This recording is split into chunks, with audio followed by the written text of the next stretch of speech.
Yo, what is good, everybody, man? Welcome back to another Kids Room podcast episode.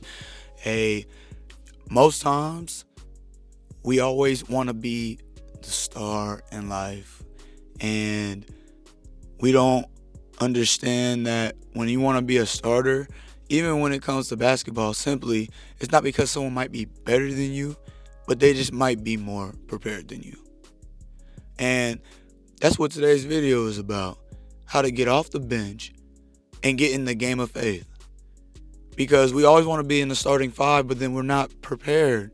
We're so quick to stop whenever we fail. We're so quick to quit whenever things ain't going right. We're so quick to compare ourselves to somebody else because they're more willing and more available to God than we are.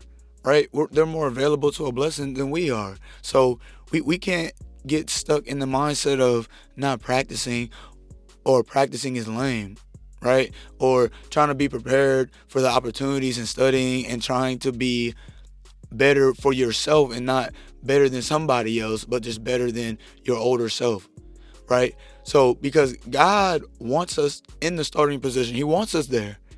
Whenever God is asking you to do something, He's asking you specifically, right? We have to take full preparation at times, that we cannot be blinded to see that the fact that this person is ahead of me, that this person is doing more than me, probably, that something that I might not see at the time, but that person has to be doing something to be receiving those things.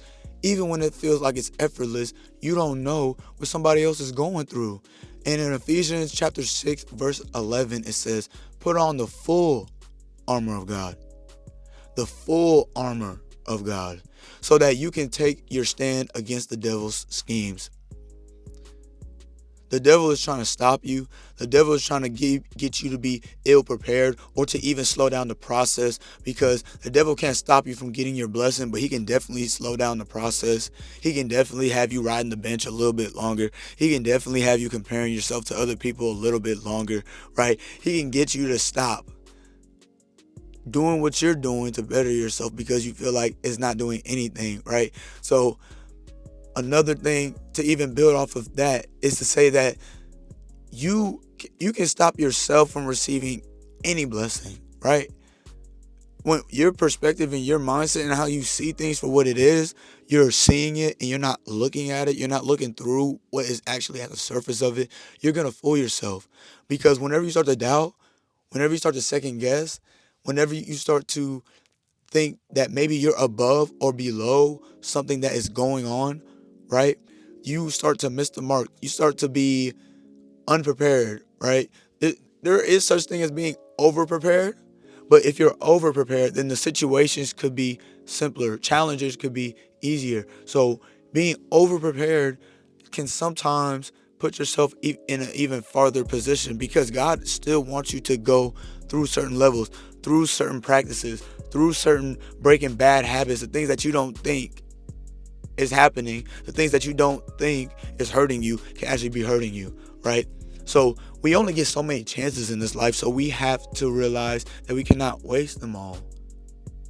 We cannot allow the devil to waste all of our opportunities because we think that maybe we're not prepared, that we sit ourselves on the bench more often than not, that God is already putting you into the starting position per se, that He already placed you there as you grow, but then you put yourself on the bench. You walk straight off the court and get on the bench because you have a bad attitude. You let your emotions get ahead of you, and God is a coach. God cannot allow for you to put things into the game that's going to defeat the team, right? If you're with God's people, God cannot allow God's people to be separated. So if you're being an issue, then people might say that you cannot be around, maybe. Or maybe that God takes you out of a situation because you're hurting yourself. You're not helping anything right now. So maybe you do have to go sit on the bench. But how do you get off of the bench? How do you stay off of the bench, right? It's by following Christ. Listen to His instructions, because when you are hearing His voice, and when you are listening, you are being coached by Christ. He's not doing it to a team. He's doing it to you. So what works for somebody else might not work for you. What you can do might not work for somebody else. Because it says in Isaiah chapter 6 verse 8, then I heard the voice of the Lord saying, whom shall I send? And who will go for us? And I said, here I am. Send me. Whenever the people that are sitting on the bench, and we all know that moment sometimes when coach looking down the line because maybe the starter is not fulfilling his duty, that maybe the starter is not fulfilling his purpose, and God now still has to go on with the plan, so somebody has to fulfill that position, and it could be you. But God is looking along the lines of who he wants to choose, and if you get to hear the voice of God, you should put yourself in a position to say, send me. No matter what it takes, no matter what the sacrifice, no matter what you have to go through, send me. Because God is asking for someone to get in the game, for someone to get off the bench, for you to get the opportunity now. You've been waiting long enough. You've been sitting back long enough. So when are you going to get into the game and get off the bench? Get into the game of faith. But we try to put exceptions on our own lives, and we start to put ourselves in our own consequences. When God wants to put you and have you into the game, God wants you to be led with his word, with his ability, with his strength, because he doesn't want you to go into the game on your own, because you might not know how to run the plays. You might not know the confidence it takes to be in the game, but God wants you to be focused on him and what he says and what he does and how you should live your life. And whenever you do that on your own pace and how he wants you to go, you're going to maneuver the right way. You're going to make the right decisions. You're going to do the right things. You're going to stay in the game. That's the whole key, right? You want to stay in the game to get the right courage. In Philippians chapter 4, verse 13, I can do all things through him who gives me strength. In Deuteronomy chapter 31, verse 6, be strong and courageous. Do not be afraid or terrified because of them, the opponents, the ops, the enemies. For the Lord your God goes with you, right? He is not just allowing you to be just in the game. He's sitting right there. If you can touch him, you can touch him. He's not far. He's right there. He's right next to you, right? You can hear his voice. He's right there next to you, speaking to you, touching you. He will never leave you nor forsake you. So get off of the sidelines,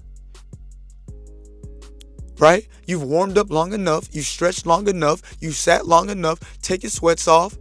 Take a knee by the bench. Whenever the buzzer goes off, get in, sub out, man. When the coach is looking down the line saying who wants to get in, and you hesitate, that's all the enemy needs for you to do. Hesitate. Hesitate for a day. Hesitate for a week. Hesitate for a month. Hesitate for a year, then 2, then 3, then 10. That's all the enemy needs you to do. He don't need to stop you. He just needs you to slow down. He just needs you to stop getting up and just hesitate. Nah, I don't know if I can make the shot. Nah, I don't know if I can make the play. Nah, I don't know if I'm going to fail this test. Nah, I don't know if I'm going to get this opportunity. If you don't know, you will never know if you don't get off the bench and get into the game of faith. But that's all I got for y'all, man. Like, subscribe, share this video, whatever you want to do, man. I appreciate the people that are listening and watching these videos on YouTube, man. Look, get your own purpose. You're on a team. It's just a duo of you and God. Follow through. Listen to him. Follow through. Listen to the coach and follow through. Make the play. Thank y'all, man. I'm going to catch y'all on the next one.